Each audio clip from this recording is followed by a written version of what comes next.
I don't need you to tell me how fucking good my coffee is, okay? I'm the one who buys it. I know how good it is. I buy the gourmet expensive stuff because when I drink it, I want to taste it. But you know what's on my mind right now? It ain't the coffee in my kitchen. It's Thrive Loud with Lou Diamond.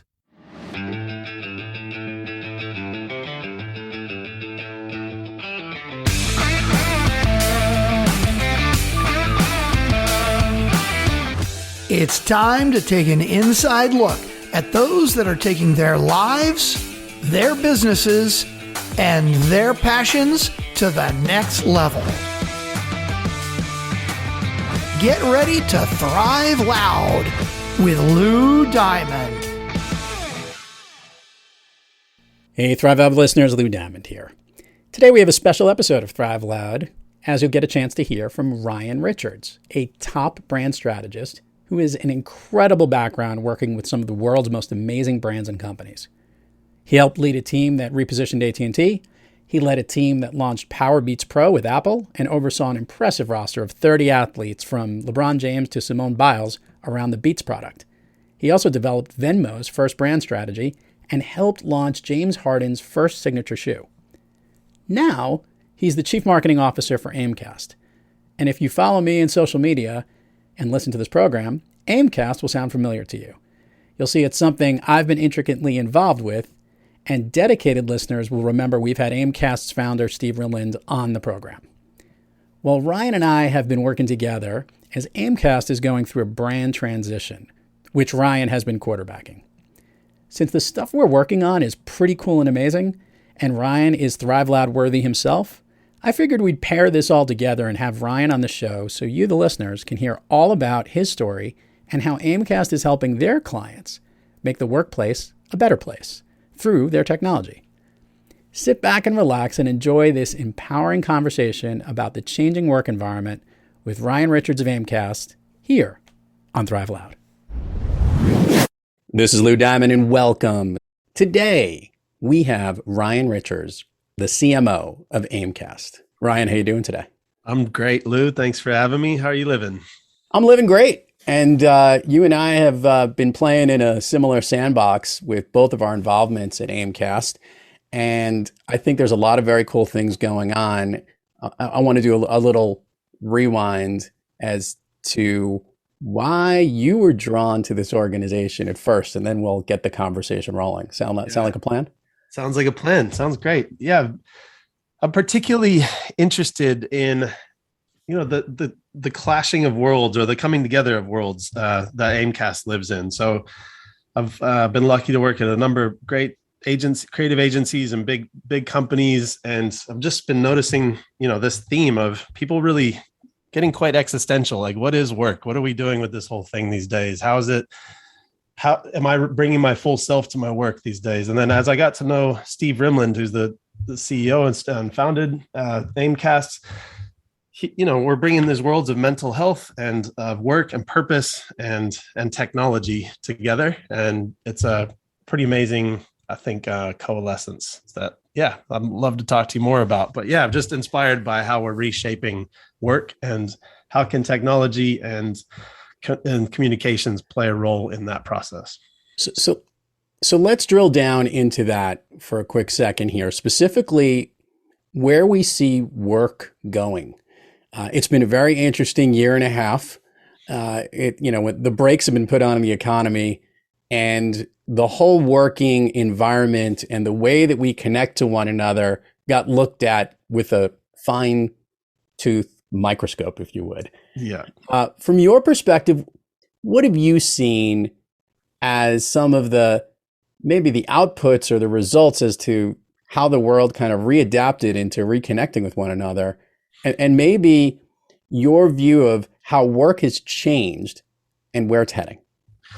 Yeah. So we saw this kind of gradual process happening for a while where everybody was, I think a third of our lives at least are spent at work, right? 40% of people are considering resigning right now. Half of people are disengaged with their work. There's actually some it's fraught with some major issues in terms of something in the system isn't quite working. And I think there was this gradual questioning that was happening. And then I think the pandemic kind of just put the line in the sand, and all of a sudden we all had to think about this very seriously at the same time. So I think every company across the board is wondering, as we re-enter, we don't, this whole phrase of going back to work, I don't think there is such thing. We can't go back to anything. This is a whole new thing that we're trying to recreate and reimagine. Again, a lot of existential questions were happening.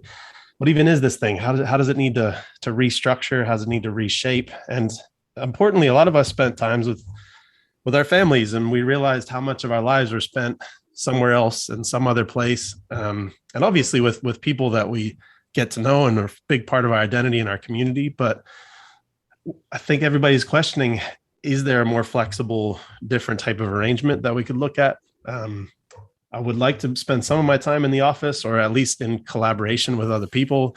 So I think we're breaking it down to the principles, and now we're actually really starting to rethink and redesign our systems around those principles. I think you've nailed also a little bit of where Aimcast even was and where it's going. Let's put it this way: Aimcast, kind of born out of the pharmaceutical and healthcare industries and helping those companies better communicate and creating a great platform, was where it started. And as you just described so well, we have all these people unhappy with work.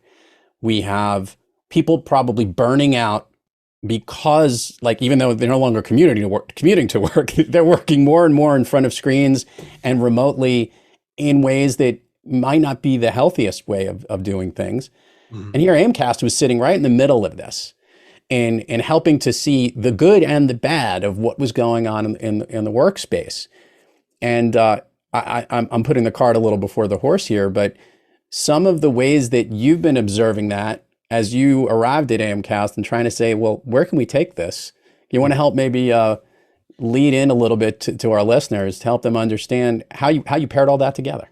Yeah, I'd love to. So they really started with, there was a knowledge share problem, especially in the healthcare space. So knowledge was kind of trapped in silos. It wasn't getting shared around to different, so maybe pharmaceutical and didn't really necessarily talk to the doctors, which didn't really share knowledge with other doctors. And then the hospital system was trying to figure out all this in the middle. So for patients or people who are going through that system, trying to understand, especially trickier conditions, it became quite challenging. So people had to put a lot of the pieces together.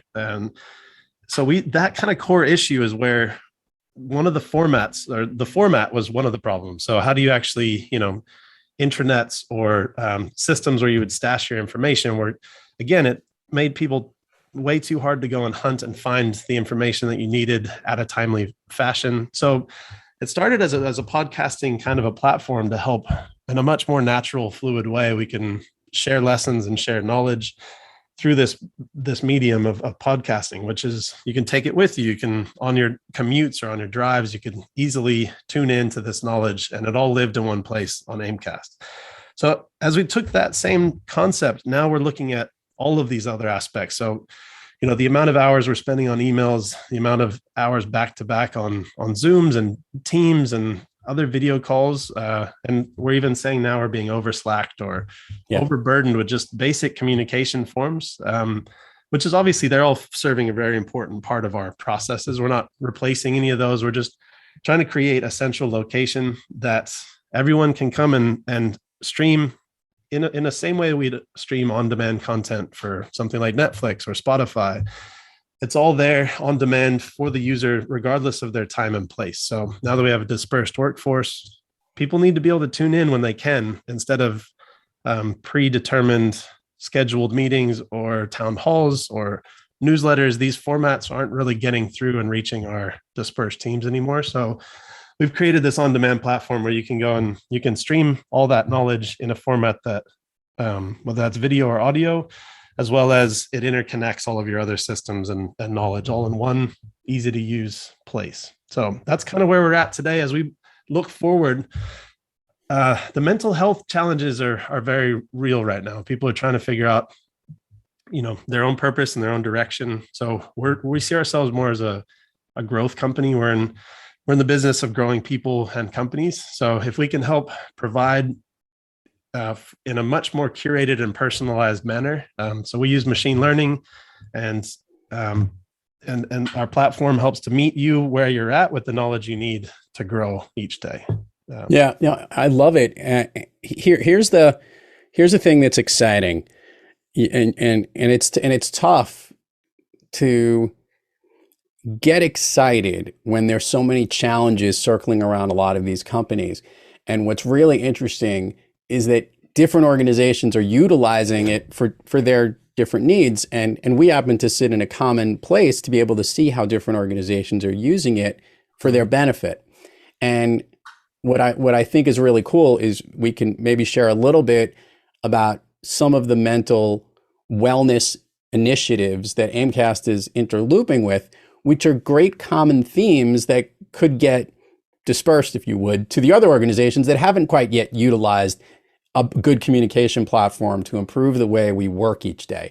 You want to share some of the stuff that's going on with some of the healthcare and hospital organizations we're involved with? Yeah, absolutely. And again, if it works at that level and elevation of complexity for hospital and healthcare systems, where you're dealing with really tricky concepts, regulations are changing every day, keeping up with that information change is difficult, let alone keeping teams united across different times and spaces. So, it's a great example. So Northwell is one of our partners. They're an amazing hospital system on the East Coast, and we're working with them to create wellness portals, is what we're referring to them at the moment. So things like women's health is a nuanced discipline that actually kind of gets lumped into the everything bucket. So they're really spearheading an amazing initiative. We're helping to create a platform where this will be a portal for women's health of all kinds, where experts and thought leaders and clinicians and psychologists all can come together and really share up-to-date, cutting-edge information and knowledge on women's health, and where can you turn for different types of activity or different types of needs. And we actually help you navigate that process either by discovery. So we'll serve up similar to your news feed on any of your social platforms. So we'll serve up discovery information that would be interesting for you, or you can search by topic and it'll curate all that content based on, audio or video, and link out to other more in-depth reports if you need to. So that's one example. We're creating a few portals that, stay tuned. It's a pretty exciting time for us in Northwell. Let's tap into Ryan's superpower. Ryan, you've been a marketer, have had great industry experience. You've been involved in some pretty innovative companies throughout the years. There's always a challenge to clearly communicate who you are, the value you bring, and pair it with that solving the problem that that you can deliver most. In the seat that you're in, maybe share with the listeners, what is the challenge that gets you pumped each day as it relates to letting more and more people know about Aimcast, not just about the clients that they represent, but about the offering that it's bringing together. What excites you? Yeah, well, big question. Put me on the spot, Lou. I love it. So we're. I think you can handle it. I think I'll do my best. We're in a pretty interesting moment where, again, I think this whole mental health conversation, it's not just about work and low-level task management and menial tasks, which we do need to help out with. In the scheme of things, there's a few great platforms that are helping with that. It's actually really creating a place where people can feel connected and known, and where they can actually go to understand what they can do next on their own growth trajectory. So it's pretty untenable now for managers or leaders to understand where each of their individual team members are at personally. And the best of times, you would know them, you'd have regular conversations. These days, it's hard to even get through on email, let alone a real person-to-person level. So for me, I look at this as, the workplace is this huge space of identity and community and connection to ourselves and to others. And I think I'm hugely excited and also challenged by the fact that as we reshape and reimagine it, how can we create it as a place that helps you find out what you're passionate about, what your purpose is, who you can become, and how can companies really flip the script and serve their people in the process of discovery. So I'm excited by that. I'm challenged by that because it's a complex topic. So how do you say that really simply? It's not just a simple campaign. It's actually it's a process of transformation. So I'm inspired by that, but yeah, it's also it's a challenge. It's kind of fun because I look at it this way. I love connecting people. The podcasting world has always been a way for me to network and connect with people and the listening audience. And what I've always loved about what Aimcast is about is helping to bring people together better. And I think it is great that there's a huge problem. I'm not saying the problem is great, but I think it's great. I love when there's a big problem out there. You know, when that stat came out about 6 weeks ago that, 90 some odd percent, as you shared, of the workforce is unhappy at their job. It's now shifting the conversation to be like, what do we have in our organization that can improve the way that we do things? Like, obviously, we as people need to be better in the way we connect, but if there's tools that can help us do a better job of that and make the work environment a more tenable and healthier place that makes our mental wellness, our physical wellness, or just our general well-being better, that's a pretty cool premise. And that out of the things that excite me about what Aimcast does, that to me is what gets me pumped. It's an amazing premise. And imagine, sitting down with your dad or your grandpa talking about, my company is helping me find my personal balance. They would probably chuckle and be like, that's a little bit much. But these days, the blurred line is well and truly behind us now, where the work-life scenario where most of us are trying to do more and more of what we want to contribute to the world as well. So I think if our companies are there helping us understand, like, hey, Ryan, you may be going a little too hard. So our platform can really help our teams and our companies understand, lack of sleep, even eating behaviors and things that we can do better. So one of my last agencies gave us, they had masseuse time, and they would actually contribute to some of our vacation days. And that, for me, I felt like I was actually being really cared for by that company. I felt like they understood me as a whole person. And I think now if we can start to create a space where people can do that in a much more dispersed manner, I think that's a type of world that I'd like to build. Yeah. I'm also excited because Aimcast has always been about having that data behind even some of the communication. Are the people who are using the tools to train better? Are they interacting more? Are the sales teams connecting with some of the content? So with that as an underlying premise, maybe we're going to soon be able to understand if people are enjoying themselves more at work, more check-ins, and to see how wellness is positioning itself in the organization. I think that's kind of a nice spot to sit in. I'm excited about it. Can you tell? Yeah.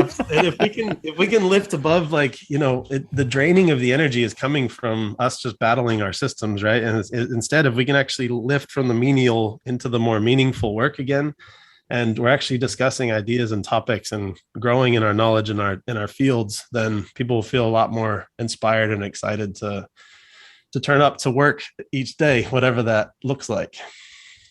So let's have a little personal fun with you here, Ryan. Are you okay to have play along with me here? Always. First of all, share with the listeners where you live, because I'm jealous. I know you guys have better weather. Maybe may not get as much rain as we do over here, but you kind of like where you are. Yeah, we just relocated to San Diego, California, about a year ago, right before I started working with Aimcast, and I'm closer to my mom here, so it's been great to have more space and more nature for my two sons to be able to run around and grow. And I get a little more surfing and a little more golfing in when I can, which is not a bad perk as well. But yeah, grandma is up the road, and that was a pretty big draw card. I'll say this: that you want to solve the wellness and mental well-being of the rest of the country, get them to have San Diego weather everywhere else. There you go. That would come on down. Everybody's welcome. We're going to do the fun street thing here, because I've always wanted to do this to Ryan, and I don't think you're as familiar with this because I do it on another program, but I think it'll be a fun conversation here. Here's what I want to do. I'm going to ask you a couple of questions. First one, we'll just get you warmed up to see how you're doing. Do you like the movies, Ryan?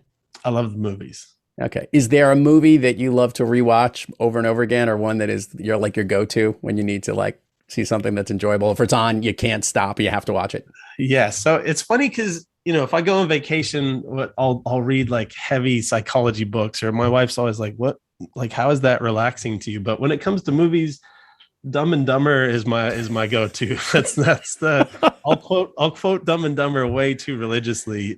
My wife's Australian, and she's kind of like, "What is it with you in that movie?" And I'm like, "Well, it's basically a perfect film, perfectly written, has all the things."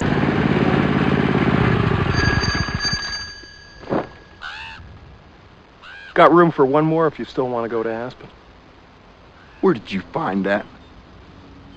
Some kid back in town traded the van for it, straight up. I can get 70 miles to the gallon on this hog. You know, Lloyd, just when I think you couldn't possibly be any dumber, you go and do something like this. And totally redeem yourself! And there are the kids in the background. I was going to say, I think what's most amazing about that movie is we all knew that Jim Carrey was a comic genius, but I don't think the world knew how good Jeff Daniels was and how funny he was in that role, right? Yeah, he really held his own, didn't he? Yeah, I mean those two, the dynamic duo. So yeah, Dumb and Dumber gives me many chuckles, and Wayne's World is kind of a close follow from that. But yeah. Okay. So here's what I'm going to do. We're going to do the speed round. I'm going to ask you something. I want the first thing that comes to your mind. These are things that motivate you, lift you up, make you feel good, basically make you thrive. You ready? Yep, ready. All right. A song of late that you've been hearing that you love to hear or that pumps you up. So I've actually been listening to classical music again. So it's not necessarily a song; it's a genre. I'm breaking the rules a little bit, but it's actually been alleviating my mind, and I think less not having lyrics. It's been really soothing to my mind, which frees me up. That might make everyone's mental wellness a little bit better every day. Who knows? Yeah. Favorite food that's not a dessert? Burritos. So I lived in Australia for 10 years, and I've desperately I missed my family, but I really craved a California burrito from a very specific spot in San Diego. So, oh wait, I think I know where in San Diego. I think I have an idea where. So there's a little place in Leucadia. It's a little beach town in the northern suburbs. You've been there, so definitely, I have, but definitely worth checking out next time you're in Leucadia. Roberto's. Okay, we'll do. A favorite dessert? So favorite dessert. I'm like a straight up, like cookies and ice cream kind of a guy. That's chocolate chip cookies and vanilla ice cream. That's me. Okay. Basic. An activity you wish you did more of? So surfing needs to happen a lot more than it currently is. We have a 10-month-old and a 4-year-old. So that's the morning surfs aren't happening nearly as much as I'd like. An activity you wish you did less of? I wish I did less of just worrying about nonsensical stuff. Okay. Does that count? Yeah, a little less worrying. I like that. If I could snap my fingers and you could be anywhere in the world, Ryan Richards, where are you? I'm in Lembongan, in Indonesia, which it's a little island off the coast of Bali. So it's about a half an hour boat ride. It's got 4 of the best surf breaks in the world. No cars. You just scooter around, beautiful temples. And it's amazing. It's an amazing little village, Lembongan. The irony of Ryan is I just want to be in your backyard. We can start there. Last question to wrap things up, Ryan. CMOs are there to help connect the message of an organization to the world. And they have a lot of different jobs within that. In the role of that, what's your favorite part of helping to get the message out? Is it coming up with the message? Is it creating it? Is it executing it? Is it seeing it develop its course? What's the thing that excites you in the aspect of the role that you have? Yeah, it's a good question and interesting timing for that question. So I'm a brand strategist by trade, which is a lot of the process for me is the insight gathering and the learning about how we're shifting and changing, how culture is shifting and changing. And then how do we actually really understand people, what makes them tick? So that's still the core of my craft. And then boiling all of those things down into a very distinct position to captivate and capitalize on that truth.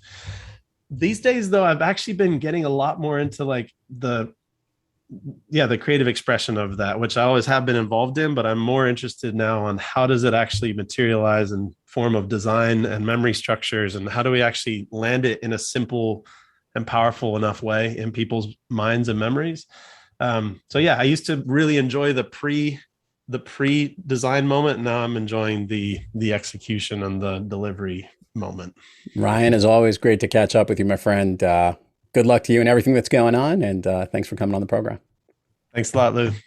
Have a good one. And to all our listeners out there, thank you for joining us. And until next time, keep thriving onward and upward. And remember, be brief, be bright, be gone. You've been listening to Thrive Loud with your host, Lou Diamond.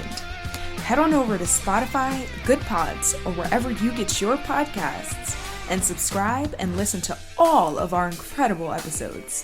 Follow Lou at Thrive Loud everywhere on social media, and head on over to thriveloud.com to connect directly to Lou and learn how you and your business can thrive loud too.